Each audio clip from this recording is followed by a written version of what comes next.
नमस्कार।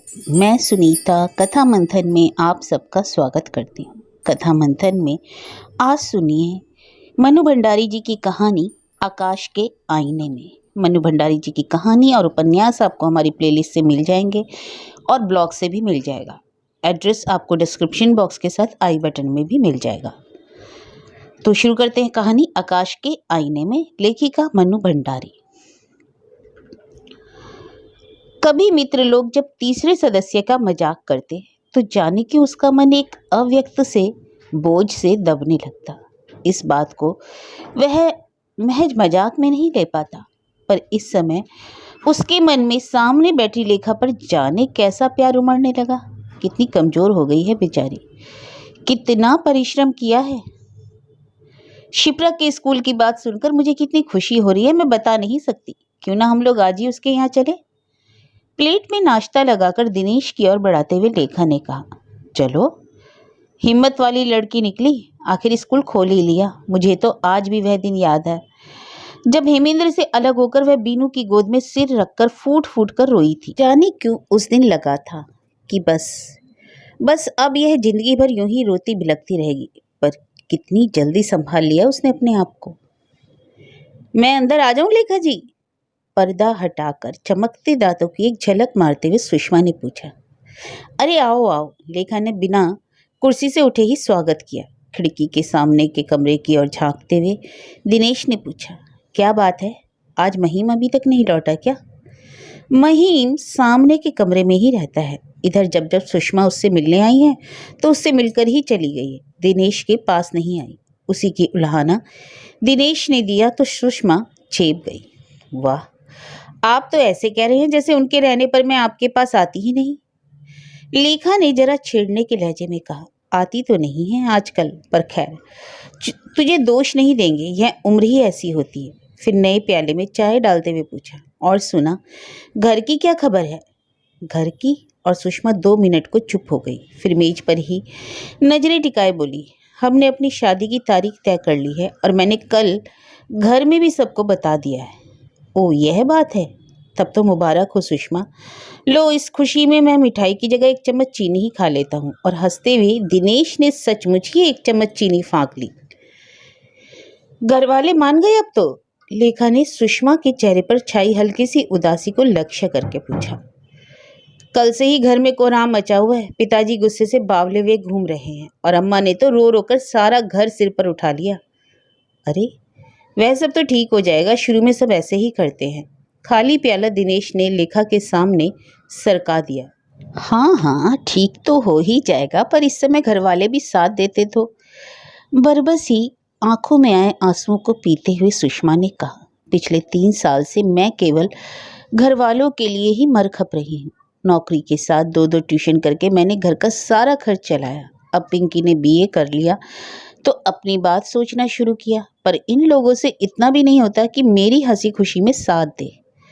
सुषमा रुकी। दिनेश उसे तसल्ली देने के लिए कुछ कहने जा ही रहा था कि उसने फिर शुरू कर दिया, इन लोगों के ख्याल से मैं बहुत सुंदर हूँ, पढ़ी लिखी तो हूँ ही, सो ही ये सोचते हैं कि इस आधार पर तो मुझे बड़ी आसानी से किसी संपन्न परिवार में ब्याह सकते हैं, ऐसे परिवार में जहाँ जाकर मैं छोटी बहन का बोझ अपने ऊपर ले सकूं। पर मेरी समझ में नहीं आता कि वे, और आवेश में आकर उसने अपना ही होठ काट लिया। हम लोग करेंगे ना तुम्हारी शादी, तुम चिंता क्यों करती हो? दुनिया भर की हिम्मत तुम में है, इस बात पर यूं घबरा रही हो? धत तेरे की।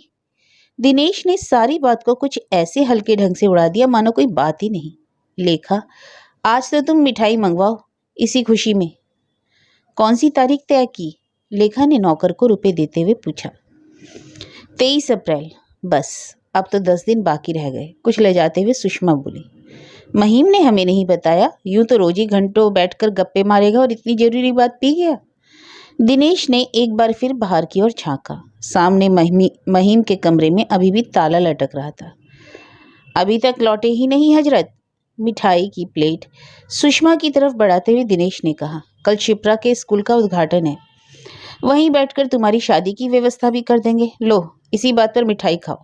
सुषमा गुलाब जामुन तोड़ने लगी तो रोकते हुए बोला, नहीं नहीं, तोड़कर नहीं, पूरा का पूरा उठाकर खा जाओ। सुषमा ने गुलाब जामुन मुंह में भर लिया तो उसके दोनों गाल फूल गए। रुमाल सामने लगाकर उसने जैसे तैसे उसे निगल लिया। हाँ हाँ, ऐसे ही, हंसते हुए दिनेश ने कहा। अब जरा हंस भी दो, शादी की बात भी कोई ऐसे रोकर सुनाता होगा। हंसियो, हंसो भाई। और सुषमा हंस दी। कोर्ट में अर्जी तो दे ही दी होगी। हाँ, कल ही दे दी। बस तब क्या, गवाहों की तो कोई कमी नहीं, और सब मित्र लोग मिलकर एक पार्टी भी कर देंगे। हो गई सुषमा की शादी। बोलो बोलो, अब किस बात की चिंता है। और सुहागरात का कमरा मैं सजा दूंगी, हंसते हुए लेखा ने कहा तो सुषमा के गालों में एकाएक ही गुलाब खिलाए। शिप्रा के स्कूल के उद्घाटन पर जब लेखा पहुंची तो उस पर जैसे स्नेह भरे उल्हानों की बौछार सी हो गई। ओहो, धन भाग हमारे लेखा जो तुम आई हो, वरना आजकल तो तुम्हारे दर्शन ही दुर्लभ हो गए। कुर्सियां जमाते हुए बीनू बोली। लेखा हल्के से मुस्कुराई तो गालों की हड्डियां कुछ और उभर आईं और आंखों के पास की झुर्रियां कुछ अधिक स्पष्ट, अधिक गहरी हो उठी। अरे कौन, लेखा जी आई हैं क्या? स्टूल पर खड़ा तस्वीर टांगता वर्मा घूमा और दोनों हाथ जोड़कर प्रणाम की मुद्रा में खड़ा हो गया। चलिए, इसी बहाने ही सही सही आपसे मुलाकात तो हुई। क्या बताएं, आपने तो हम सब मित्र लोगों को इस बहरमी से काट दिया है कि बस। और उसने हंसते हुए एक हथेली पर दूसरी हथेली का आरा चला दिया। तभी दिनेश माथे का पसीना पहुंचता हुआ घुसा। क्या गर्मी है, हवा का कहीं नाम तक नहीं, और धम से ठीक पंखे के नीचे वाली कुर्सी पर बैठ गया। अरे क्यों रे दिनेश, लेखा जी को खाना वाना भी नहीं देते? क्या हड्डियां हड्डियां निकल रही हैं? स्टूल से नीचे उतरकर वर्मा दिनेश के पीछे जा खड़ा हुआ और अपनी लगाई हुई तस्वीर देखने लगा। क्यों, कैसी लग रही है यह तस्वीर? एक्सीलेंट, दिनेश ने सिगरेट का धुआं छोड़ते हुए कहा। फिर काम में लगे हुए लोगों पर एक सरसरी सी नजर डालते हुए पूछा, शिप्रा जी कहाँ हैं? दिनेश की बगल वाली कुर्सी पर बैठते हुए वर्मा ने कहा, वे कुछ सामान खरीदने गई हैं, आती ही होंगी। वह भी सिगरेट निकालकर सुलगाने लगा। तुम्हारी कंपनी का क्या तय हुआ? दिनेश ने पूछा तो 2 क्षण वर्मा चुप ही रहा, फिर धीरे से बोला, तय हो गया है कि जून में बंद हो जाएगी। तब क्या बताएं यार, बड़ी मुसीबत है। इस उम्र में नई नौकरी ढूंढना, नए सिरे से जमाना, सोचता हूं तो मेरी कुछ समझ में ही नहीं आता। कोशिश तो कर ही रहे होंगे, कहाँ कहाँ बात चल रही है? चल तो रही है 2-3 जगह, कई जगह अर्जियां भी दे रखी हैं, पर मन लायक बात अभी कहीं नहीं है। वर्मा के स्वर में चिंता सी उतर आई। 2-2 बच्चों की जिम्मेदारी, फिर रहन सहन के स्टैंडर्ड भी जो बन गए हैं, घटाए नहीं जा सकते। और सबसे बड़ी मुसीबत तो यह है कि 2 महीने भी बिना काम के बैठना पड़ गया तो खाएंगे क्या? हालत तो तुम जानते ही हो। जाने क्यों दिनेश को लगा कि इस समय यह प्रसंग छेड़कर उसने अच्छा नहीं किया। वह चुप हो गया। वर्मा सिगरेट पीता रहा। मंच के सामने अल्पना बनाते हुए प्रीति बोली, लेखा तुम तो सचमुच ही बहुत कमजोर हो गई हो। अरे हम लोगों से मिलना जुलना छोड़ दिया तो छोड़ दिया, पर अपनी सेहत का तो ख्याल रखा करो। क्या करूं, कुछ तो यहाँ की आबहवा ही ऐसी है, ना खुली ना साफ हवा मिलती है, ना अच्छा खाने पीने को, फिर इधर कुछ। लेखा की बात को बीच में ही काटकर मेहरा बोला, अरे साहब, कॉलेज और घर के काम के साथ साथ 2 साल में थीसिस लिख डालना कोई सरल काम है क्या? हम तो आपकी लगन और परिश्रम को दाद देते हैं लेखा जी। सभी ने इस बात को महसूस किया कि मेहरा के लहजे में लेखा की प्रशंसा कम और प्रीति के निकम्मेपन पर आरोप ज्यादा थे। प्रीति खून का घूंट पीकर रह गई। वह जानती है कि जब से उसने स्कूल छोड़ा है, मेहरा उसे जब तब यूं ही ताने सुनाया करता है। उससे घर का और स्कूल का काम साथ साथ नहीं होता तो वह क्या करे। नौकरी का तो यह हिसाब है कि 4 दिन रहते हैं तो 8 दिन गायब। फिर वह लेखा की तरह अकेली भी नहीं कि चाहे जैसे रह लिया चाहे जैसे खा लिया। सास ससुर के साथ रहती है। घर के काम से जरा सी कसर हुई नहीं कि महाभारत मच जाता है। हार कर उसने नौकरी छोड़ दी, और नौकरी छोड़ दी तो अब मीरा नाराज। उसकी आय भी घर का एक सहारा थी, पर वह क्या करे, यह दोहरी मेहनत उससे नहीं होती। वह काम करती थी तब भी खुश नहीं थी, और छोड़कर तो और दुखी हो गई। मेहरा के मन में यह भाव है कि वह उसके माता पिता के साथ रहने से प्रसन्न नहीं, और बात कुछ हद तक ठीक भी है, और इसलिए मेहरा उससे खिंचता चला जा रहा है। दिनों दिन बढ़ते इस तनाव को वह स्वयं महसूस कर रही है, पर नहीं जानती कि कैसे इस तनाव को दूर करे। दोनों हाथों में ढेर सारे रजनीगंधा के फूल और 2 आदमियों के सिर पर कोका कोला की पेटियां लदवाए शिप्रा घुसी। शिप्रा जी लीजिए, सब तैयार है, देखिए, देखकर पास कर दीजिए, और मेहनताने के रूप में कोको कोला की एक एक बोतल इधर बढ़वा दीजिए। क्या गर्मी पड़ रही है, गला एकदम सूख गया।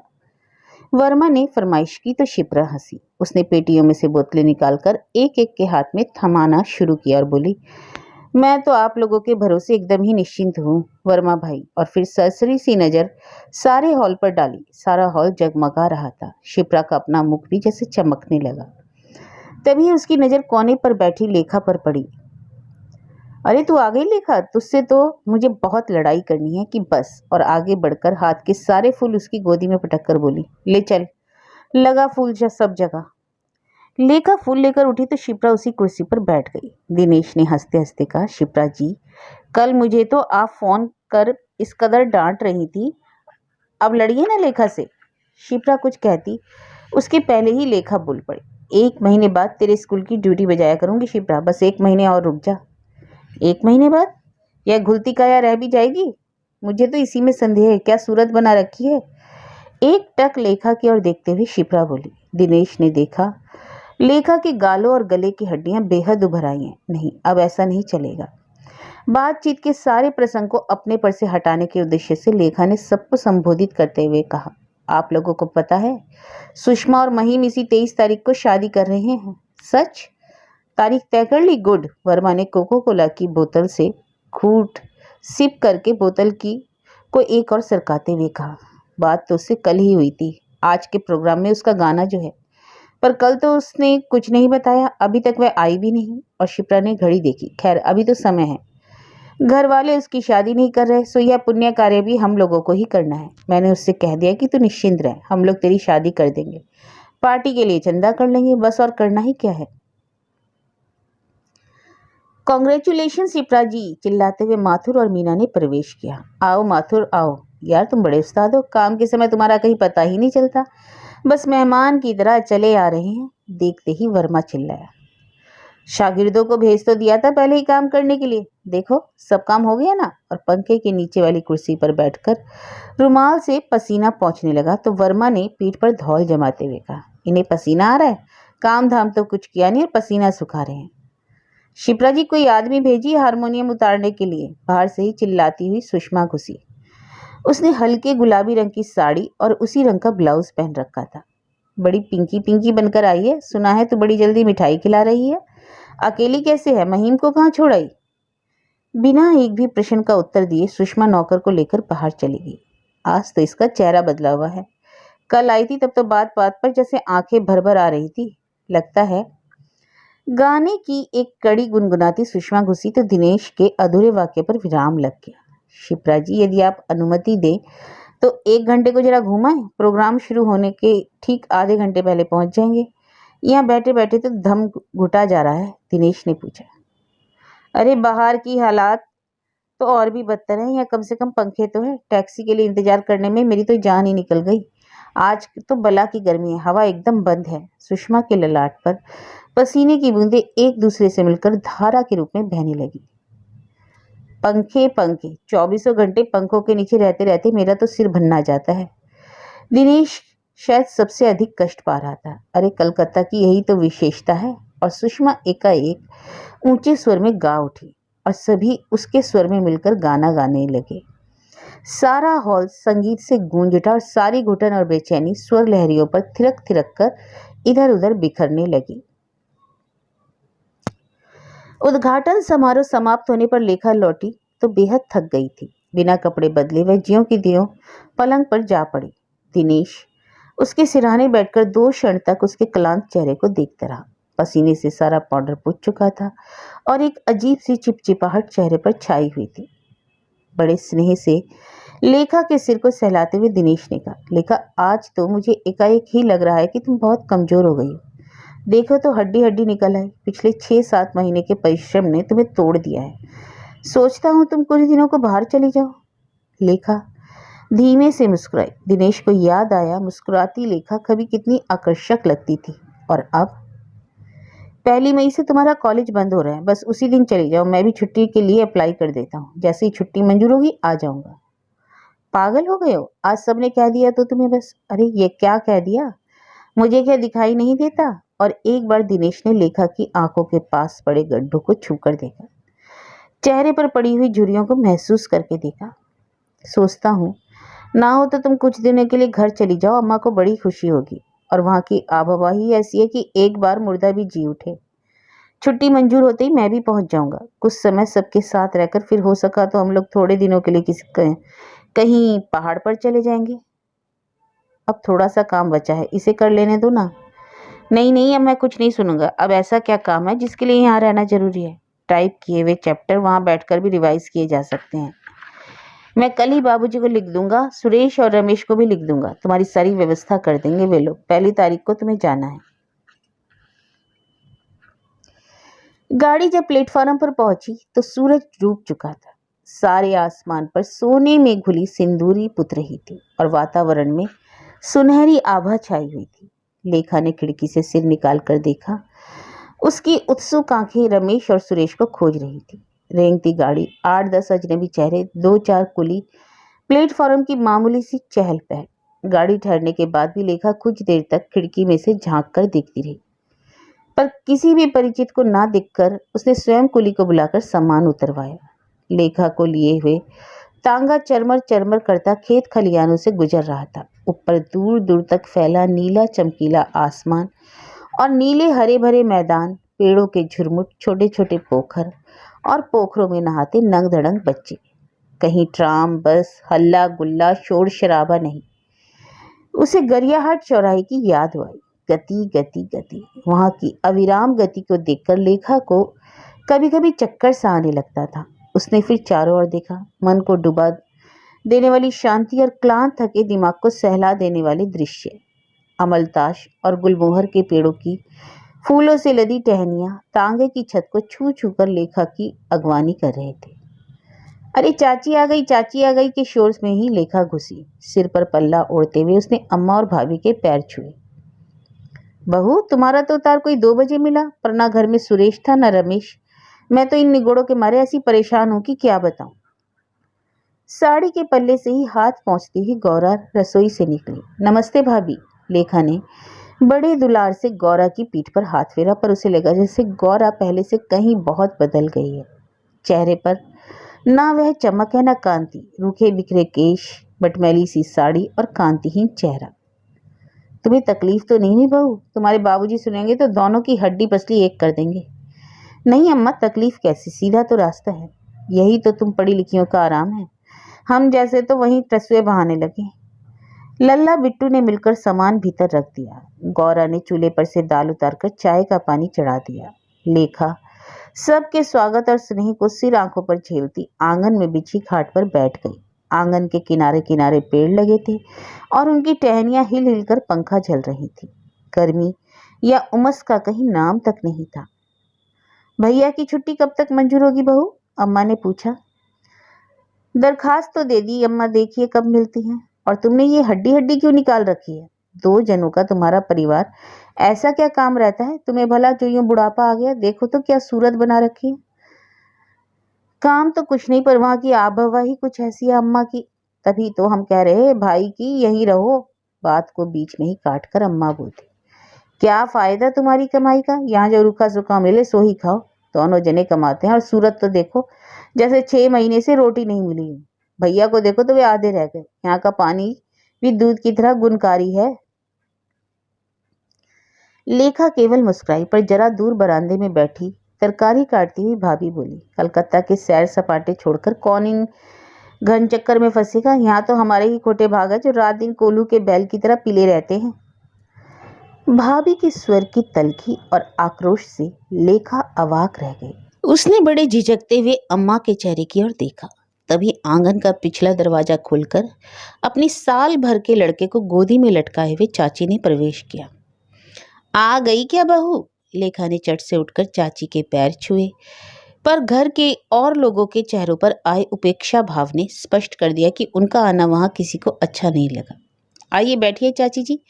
थोड़ा साहस करके लेखा ने आग्रह किया। चाची और अम्मा के झगड़े की बात उसे मालूम थी, फिर भी मैं तो सिर्फ तुम्हें देखने चली आई थी। भैया ने तो मुझे कभी पराया नहीं समझा। खा पी लो तो तुम ही कुछ देर उधर आना। और वे वैसे ही लौट पड़ी। जब तक दरवाजा बंद नहीं हो गया, अम्मा की कुपित दृष्टि उनका पीछा करती रही। घर के सब लोग लेखा के सामान के चारों ओर ही मंडरा रहे थे। उसने उठकर बक्सा खोला। वह सभी के लिए कुछ न कुछ लाई थी। अम्मा, भाभी, चाची और गौरा के लिए साड़ियाँ, बच्चों के लिए खिलौने, सुरेश और रमेश के लिए पेन।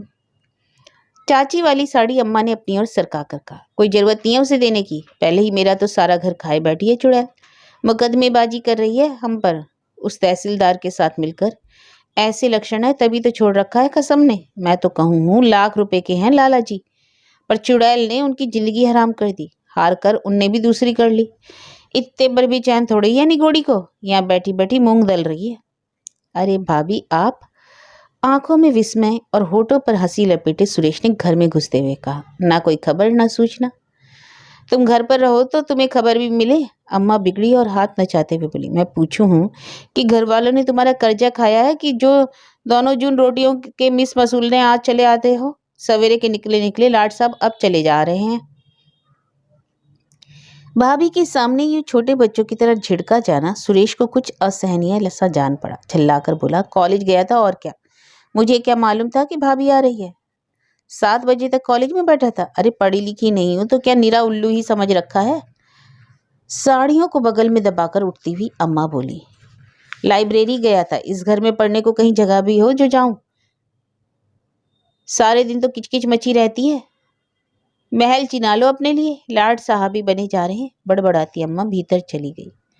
गौरा चाय बनाकर लाई और प्याला लेके के सामने बढ़ा दिया। सबके बीच बैठकर यूं अकेले चाय पीते हुए लेखा को बड़ा अजीब सा लग रहा था। यूं वह इस घर की बहू है, पर पढ़ी लिखी है, कमाती है और ऐसे भिन्न वातावरण से आई है कि उसके साथ यहाँ शुरू से ही विशेष सम्मानित अतिथि सी का सा व्यवहार होता है। आप भी चाय पीजिए सुरेश भैया, प्याला उसकी ओर बढ़ाते हुए लेखा ने कहा। लौटते हुई अम्मा की ओर उपेक्षा भाव से देखकर उसने कहा, नहीं भाभी, और वह धड़ाधड़ सीढ़ियां चढ़ गया। लेखा ने चाय का प्याला मुंह से लगाया तो सारे दिन के थके हारे दिनेश का कुमलाया सा चेहरा उसके आगे घूम गया। उसे याद आया, कभी वह रात में देर तक जागती तो दिनेश खुद उसके लिए कॉफी बना लाता था। वह कितनी नाराज होती थी, फिर भी जाने कि उसके मुंह का स्वाद भी बिगड़ गया। नहा धोकर गीले बालों की एक ढीली सी चोटी बांध लेखा नीचे उतरी तो भाभी और गौरा रोटियां सेक रही थी और अम्मा बच्चों को खाना परोस रही थी। तुम्हारे बाबूजी आ गए, मिल लो, अम्मा ने कहा तो जाने क्यों लेखा को लगा जैसे यहाँ अभी अभी कुछ कहा सुनी हो चुकी है। रसोई में कुछ धुआं भी था और कुछ तनाव भी।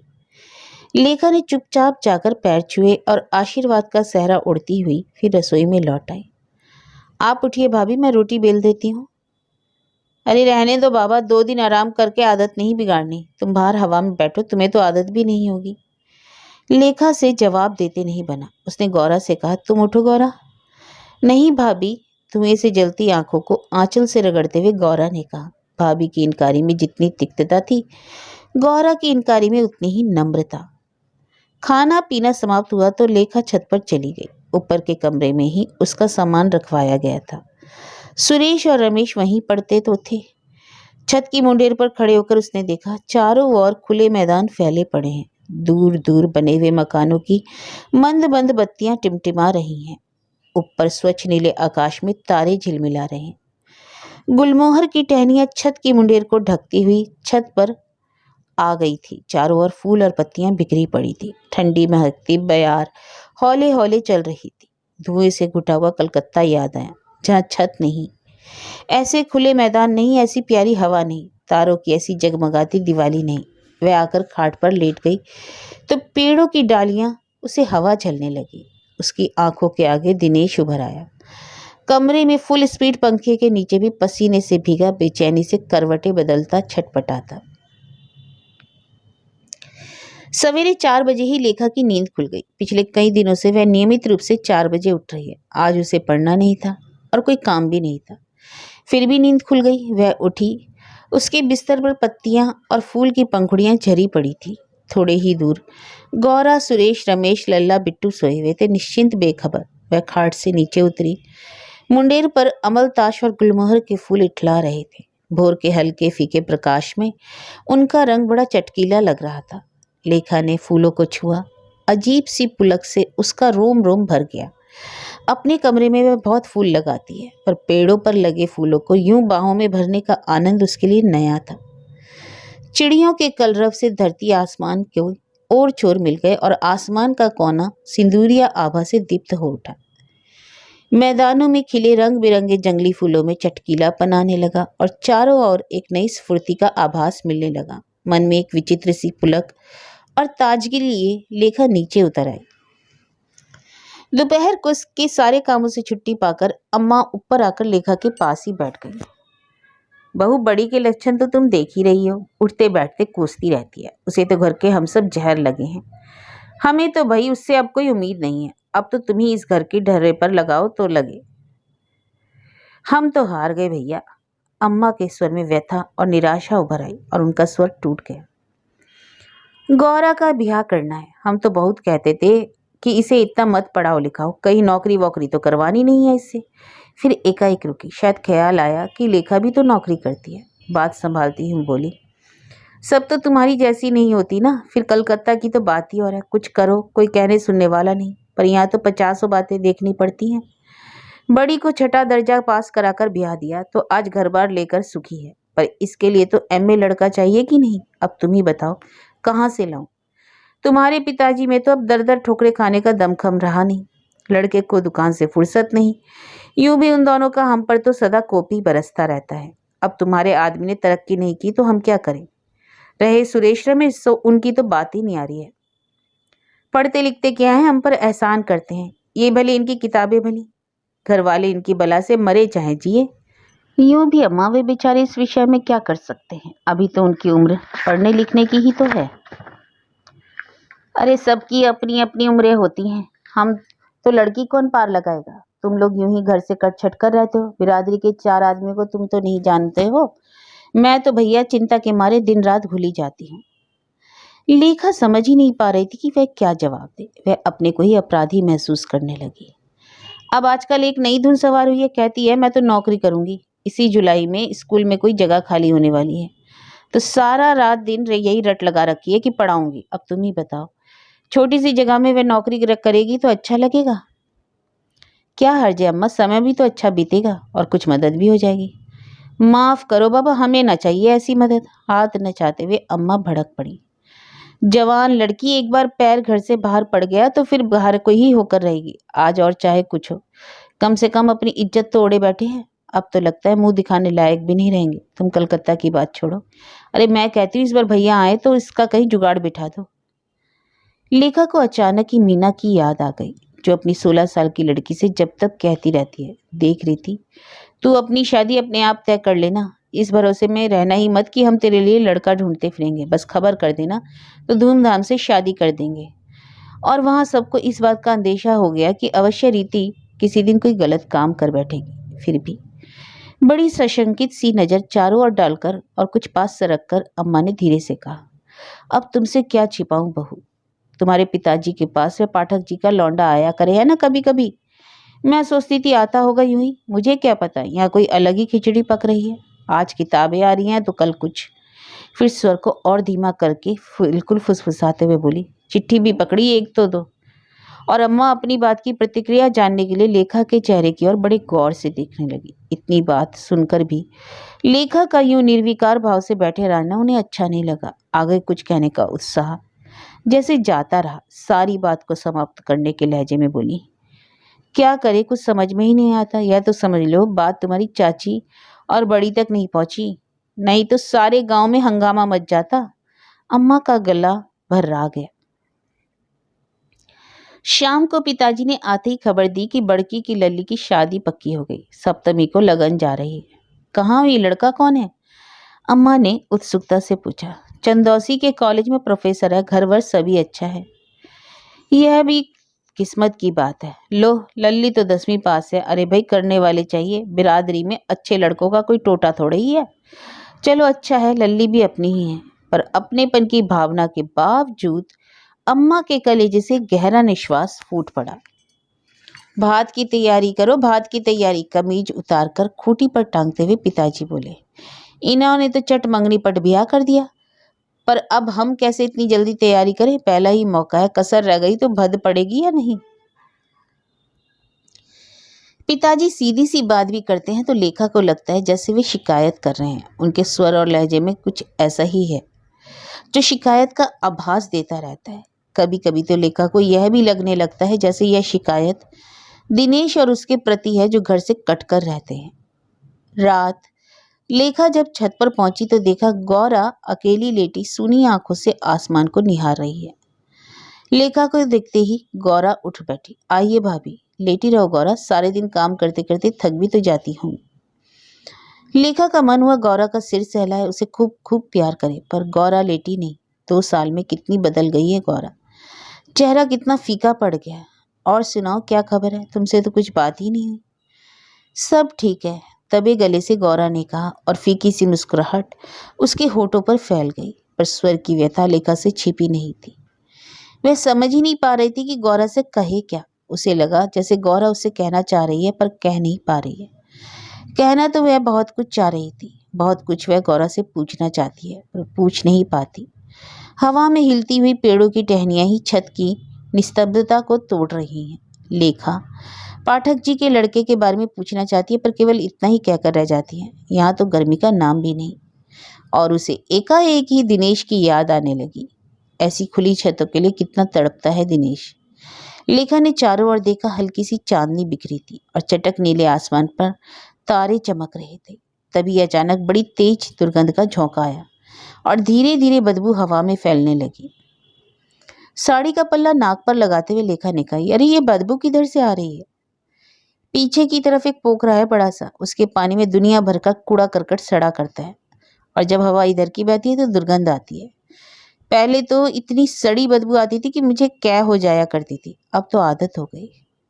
म्यूनिसिपैलिटी सफाई क्यों नहीं करवाती? लेखा के लिए यह बदबू सचमुच ही असहनीय हो रही थी।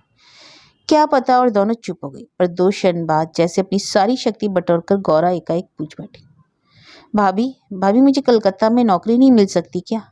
यहाँ तो अम्मा पिताजी मुझे कुछ करने नहीं देते और करने देंगे भी नहीं। सारे दिन घर में मेरा मन नहीं लगता। आप मुझे अपने साथ ले चलिए भाभी, मैं भी कोई नौकरी कर लूँगी। यहाँ तो कभी पढ़ने लिखने के लिए कोई एक पत्रिका मंगा लो तो सारे घर में तूफान मच जाता है। यही सब करवाना था तो मुझे पढ़ाने लिखाने का। बहू, ओ बहू। छत के पिछले हिस्से से चाची की छत जुड़ी हुई थी। वहीं से खड़ी होकर चाची आवाज दे रही थी। गौरा की बात को बीच में ही छोड़कर लेखा उधर गई। तुम तो आई नहीं बहू। नहीं बहू, मैं तो कल भी तुम्हारी राह देख रही थी। चाची ने उल्हाना दिया। तुम तो कम से कम पराया मत समझो। भैया पर मेरा मन जिठानी जी से कम नहीं है। उन्होंने भी मुझे कभी कम नहीं माना। जब भी आते हैं तो मेरे लिए वैसी ही साड़ी लाते हैं जैसी जिठानी जी के लिए लाते हैं। तुम तो। मैं भी लाई हूँ चाची जी, उधर आऊंगी तो दूंगी। आप भला पराई कैसे हो सकती हैं? वे तो हमेशा ही आपको याद करते हैं। मैं तो खुद ही आ जाती, पर क्या करूं, इन लोगों को तो मैं फूटी आंख नहीं सुहाती। जाकर खड़ी नहीं होंगी तो कि सबको सांप सूंघ जाएगा। फिर बड़े बुझे बुझे स्वर में बोली, अब अपना आदमी ही नहीं पूछे तो दूसरों को क्या दोष दूं? तुम्हारी तरह पढ़ी लिखी होती तो खुद भी कमा कर खा लेती। अब तो समझ नहीं आता कि यह पहाड़ जैसी जिंदगी कैसे कटेगी, कैसे इस छोरे को बड़ा करूंगी। मकान के इस हिस्से के सिवा मेरे पास कुछ भी नहीं है। हिस्से का थोड़ा बहुत पैसा है, पर सब दबा लिया। मांगती हूँ तो सबको कांटे जैसे लगती हूँ। गौरा का लखनऊ में मैंने साल भर तक अपने पास रखा, पढ़ाया लिखाया। इस छोरे की कसम खाकर कहती हूँ, जो एक पैसा भी लिया हो या उसे तकलीफ भी दी हो। तुमको तो याद होगा, तुम शादी होकर आई थी तब कैसी दिखती थी गौरा, अब देख लो कैसी हो गई है। पर आज मुझ पर संकट पड़ा तो। बहू, ओ बहू। अम्मा की आवाज सुनते ही लेखा घूम पड़ी और चाची का प्रवाह रुक गया। अपनी बात को बीच में ही तोड़कर बोली, कल आना बहू, जरूर आना। क्या पट्टी पढ़ा रही थी? कोस रही होगी हमें, और क्या। चाची की छत पर कुपित दृष्टि से देखते हुए अम्मा बोली, फिर खाट पर बैठते हुए गौरा को आदेश दिया, जो दूध चढ़ा कर आई हूँ उसे उतार कर जमा देना। दोनों नवाबजादे भी आ गए, उन्हें खाना देती आना। गौरा उठकर चली गई और लेखा को फिर अम्मा के पास बैठना पड़ा। बहू, अब तो भात की तैयारी करनी है बस। 3 साड़ियां तो तुम्हारी लाई। अम्मा। सुरेश ने की आवाज से अम्मा की बात बीच में ही टूट गई। क्या है? अम्मा के स्वर ने ही बता दिया कि उन्हें सुरेश का यूं टोकना अच्छा नहीं लगा। इस बार जैसे भी हो मुझे 15 रुपए दो। चश्मा बदलवाए बिना पढ़ना लिखना असंभव हो गया है। आजकल तो सारे दिन बस सिर भन्नाता रहता है, आंखों से पानी बहता रहता है। आए दिन तुम्हारे चश्मों के नंबर बदलते रहते हैं, मैं तो दुखी हो गई हूँ। अरे सुरेश, जरा अपनी अम्मा को नीचे तो भेजना। बाबूजी ने आवाज लगाई तो अम्मा वैसी ही बड़बड़ाती हुई नीचे उतर गई। सुरेश भी उनके पीछे पीछे ही उतर गया। अकेली होते ही लेखा ने महसूस किया जैसे इन सब के बीच वह बहुत पराई है। उस घर की एक सदस्य होकर के भी वह घर से अलग है। यहाँ आकर उसे बराबर ही लगता रहा है जैसे वह बहुत फिजूल खर्च है, जैसे उसका बहुत सा कर्तव्य इस घर और घर के व्यक्तियों के प्रति है, पर जिसे वह पूरा नहीं कर रही है। वे दोनों 100 रुपये भेजकर समझते हैं कि सब कुछ कर दिया। 2 साल तक अपने काम और पढ़ाई में डूबे रहकर वह तो भूल ही गई कि उसका लंबा चौड़ा परिवार है, उस परिवार की समस्याएं हैं। उसके सामने तो उसका अपना भविष्य था, कैरियर था, बड़े बड़े अरमान थे। लेखा यूं ही खाट पर लेटकर आसमान की ओर निहारने लगी। उसे कलकत्ता याद आने लगा। वर्मा, बीनू, शिप्रा, मीनाक्षी, माथुर, एक एक करके सब याद आए। सुषमा महिम के साथ दार्जिलिंग में कहीं घूम रही होगी। जिस दिन विदा किया था उस दिन सचमुच सुषमा बहुत सुंदर लग रही थी। दिनेश की छुट्टी कब मंजूर होगी? उसने तार से अपने पहुंचने की सूचना दे दी थी, पत्र अभी तक नहीं लिख पाई थी। कल वह दिनेश को अवश्य ही पत्र लिखेगी। टाइप किया हुआ चैप्टर उसके बक्से में रखा है, कल उसे भी निकालेगी। पर कर पाएगी यहाँ? कल तो उसे चाची जी के पास भी जाना है। कल वह गौरा से बात करेगी। रमेश और सुरेश को जैसे भी होगा अपने पास बिठाएगी। वह इस परिवार के लोगों के साथ घुलेगी मिलेगी। आखिर वह भी तो इसी परिवार की एक सदस्य है। रविवार को सुरेश और रमेश ने प्रस्ताव रखा, भाभी शाम को घाट पर चलिए, कुछ देर नाव पर ही सैर की जाए। हाँ भाभी, आज घाट पर ही शाम बिताई जाए, खाना खूब जल्दी बना लेंगे और क्या। प्रफुल्लित सी गौरा बोली। अम्मा चले जाएं? इजाजत के लहजे में लेखा ने पूछा। चले जाओ, सब लोगों का मन है तो घूम आओ। तार पर फैली हुई साड़ी को समेटते हुए अम्मा ने कह तो दिया, पर उनके स्वर में कोई विशेष उत्साह नहीं था। लेखा जानती है, आज ही उसने भात के लिए अम्मा को एक अंगूठी और 50 रुपए दिए हैं। आज चाह कर भी उनसे मना करते नहीं बनेगा। भाभी, आज तो आपको भी चलना ही होगा, लेखा ने बड़े मनुहार भरे स्वर में कहा। भाभी बरामदे में बैठी अपनी सबसे छोटी लड़की को दूध पिला रही थी। सुनते ही भभक उठी। अरे तुम ही करो नाव के सैर सपाटे, हमारी किस्मत में तो रसोई के ही सैर सपाटे लिखे हैं। कहा ना आज खाना जल्दी बना लेंगे, मैं अकेले ही बना लूंगी बस, उत्साहित सी गौरा बोली। पर भाभी नहीं मानी। लेखा घर के काम में बहुत पटु नहीं है, फिर भी जानती जरूर है, पर जाने क्यों यहाँ उससे कोई काम नहीं करवाता। यूँ छोटा मोटा काम वह कर देती है। उसे भाभी पर गुस्सा तो नहीं आता। वह भी अगर भाभी की जगह होती तो शायद उसकी भी यही स्थिति होती। पर घर का तनाव और हमेशा ही कहा सुनी मन को बोझिल जरूर बना देती है, लेकिन क्या किया जाए। बहती नदी में विहार करते हुए गौरा का मन जैसे बहने लगा। वह मुग्ध भाव से नदी को देख रही थी। ढीली चोटी में से निकलते हुए उसके केश हवा के साथ उड़ रहे थे। उसकी साड़ी का पल्ला उड़ रहा था, शायद उसका मन भी उड़ रहा था। लेखा ने पहली बार गौरा को इतना प्रसन्न, इतना चंचल देखा। सुरेश और गौरा ने मिलकर एक सहगान गाया। सांझ की सूनी दिशाएं संगीत से गूंज उठी। लेखा का मन हुआ वह भी इनके साथ गाए, पर उसे गीत नहीं आता था। उसे सुषमा की याद आई, वह भी अच्छा गाती है, पर कितनी पूछ है उसके गाने की। गौरा के गले में भी लोच है और आवाज में भी सुरीलापन। नदी बह रही थी, उस पर नाव भी बह रही थी। उस पर रमेश, सुरेश और गौरा बह रहे थे। चारों ओर संगीत की स्वर लहरियां बह रही थी और आसमान में बादलों के छोटे छोटे टुकड़े बह रहे थे। इस भाव में गौरा के मन की उदासी और खिन्नता ना जाने कहाँ बह गई थी। सुरेश का सिर दर्द भी बह गया था। लेकिन रात को लेखा ऊपर चढ़ी तो देखा सुरेश सिर पर रुमाल बांधे औंधा लेटा हुआ था। अरे क्या बात है भैया, सिर दर्द कर रहा है? सिराने बैठते हुए लेखा ने पूछा। यूं ही जरा सा झट उठते हुए सुरेश ने कहा और एक झटके से सिर पर बंधा रुमाल खींच लिया। अरे अरे लेटे रहो, आप लोग मेरे साथ इतना तकल्लुफ क्यों करते हैं? लेखा के स्वर में शिकायत थी। सुरेश धीमे से मुस्कुराया।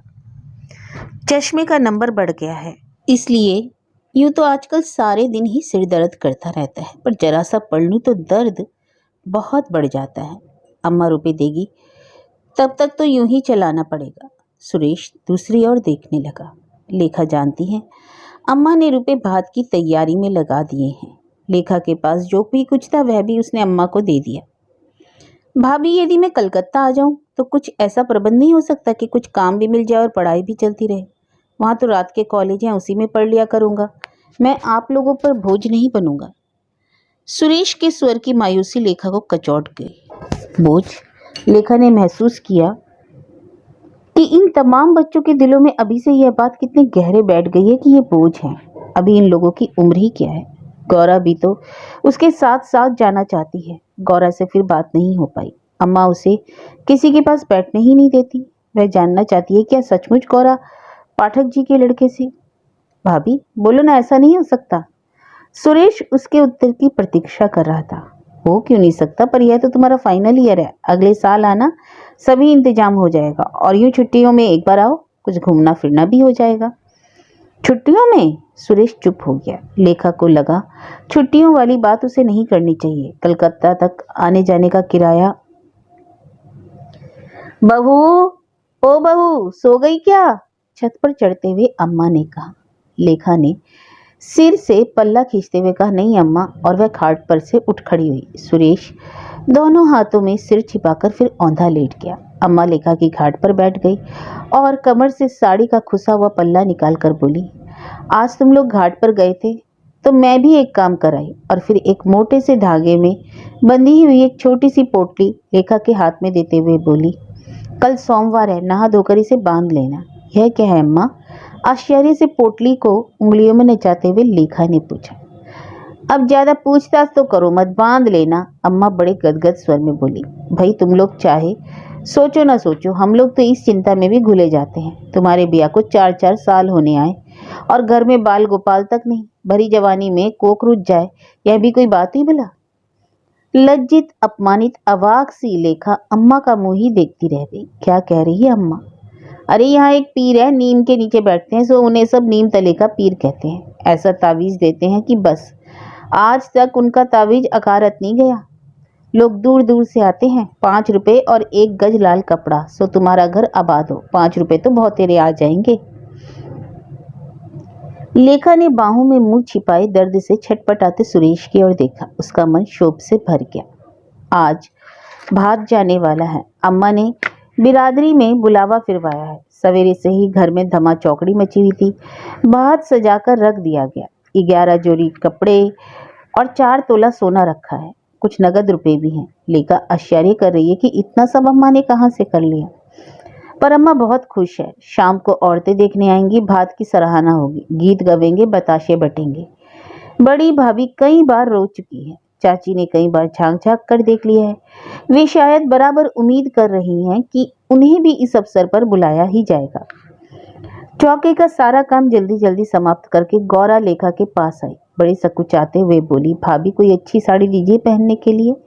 संकोच के आधिक्य से वह लेखा से आंखें नहीं मिला पा रही थी। लेखा ने अपनी साड़ी उसे पहनाई, गले में हार और कानों में टॉप्स भी पहनाए, उसका जूड़ा भी बना दिया। गौरा झेप रही थी। वह प्रसन्न है। लेखा को गौरा का रूप बहुत अच्छा लगता है। वह चाहती है गौरा हमेशा ऐसे ही प्रसन्न रहा करे। गीत चल रहे हैं। पता नहीं कहाँ से पाठक जी का वही लड़का आ गया। अम्मा के तेवर चढ़ गए। गीतों से उठकर वे भीतर गई। फिर एक कठोर स्वर आया, गौरा भीतर आ। गौरा साड़ी उतार रही थी और अम्मा बक रही थी, ये तेरे चरित्र मुझे अच्छे नहीं लगते, ये तुझे अच्छे रास्ते नहीं ले जाएंगे। गौरा कहे देती हूँ। अब समझ में आया कि क्यों सवेरे से यह नखरा हो रहा है, क्यों बात बात पर हंसी फूट रही थी, बदन थिरक रहा था। लेखा अवसन सी जहां की तहां खड़ी रह गई, जैसे जम गई हो।